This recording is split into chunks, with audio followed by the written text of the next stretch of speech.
مش معنى ان ليلى قاعده معايا اليومين دول ان انا معملش حاجات بسيطه تسهل عليا تنظيفة الاربع والخميس اللي جايين.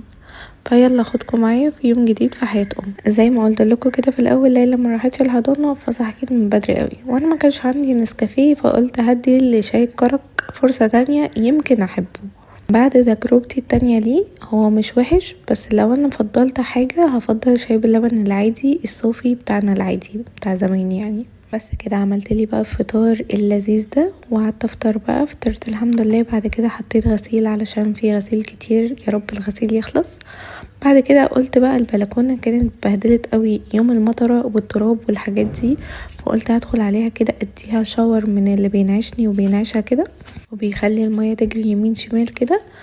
فاديتها بقى الشاور المتين المحترم ومسحت الارض وخليتها تبرق، وده هيسهل عليا يوم الاربع والخميس ان انا هعمل حاجات بسيطة. بعد بقى ما رجعتها بتلمع كده دخلت على اوضة الليفنج، طبعا ليلى مفتفتة كل حاجة على الارض، كل حاجة على الركنة زي ما انتوا شايفين، فكان لازم اكنسها بالمكنسة. نرجع تاني بقى لدوامة الغسيل. نشرت بقى الغسيل اول ما الغسالة خلصت، وكمان كنت طالبة من اختي تجيب لي حاجات كده من الجزار فجابتها لي، ويلا ندخل على فقرة الغدا. قطعتلي بقى بطاطس كده ونزلتها بقى في الزيت، والنهارده هعمل تاكل برجر. انا كان من بدري قوي نفسي اجربه فقلت هديله فرصه النهارده. كنت عايزه اجيب العيش اللي هو التورتيه الاصغر بس ما لقيتش، فلقيت الكبير فقلت مش مشكله هجربه فيه. بس بصراحه هو كان عايز عيش اصغر فعلا، مش عايز العيش الكبير. نفرد بقى اللحمه المفرومه زي ما انتوا شايفين كده، وبنرش عليها رشه ملح ورشه فلفل اسود. زي ما قلت لكم هي اتعكت مني سيكه لان هو عايز العيش الاصغر. بتاعت بقى خيار مخلل من اللي ماما عاملهولي، وكمان حطيت عليه بقى صوص باربيكيو وصوص اللي هو بتاع البرجر، وبس كده حطيته على الساندوتش.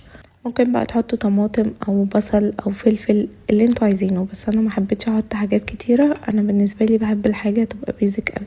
طعمه كان تحفه قوي، بس المره الجايه هجربه بقى في العيش الاصغر لانه هو كان محتاج عيش اصغر. المهم شطبت بقى المطبخ وبعدين دخلت بقى على فقرة ايس كوفي علشان مشربتش الكافيين الصبح عشان كان النسكافيه خلصان من عندي زي ما انتوا عارفين، فاختي جابتهولي ربنا يبارك لها وهي جايه بقى. فضلت قاعده بقى مع ليلى حبه حلوين كده وقعدنا نلعب، ولما نامت بقى دخلت ان انا اعمل لها كب كيك للمره العشرمية، وهقول لكم الطريقه للمره العشرمية.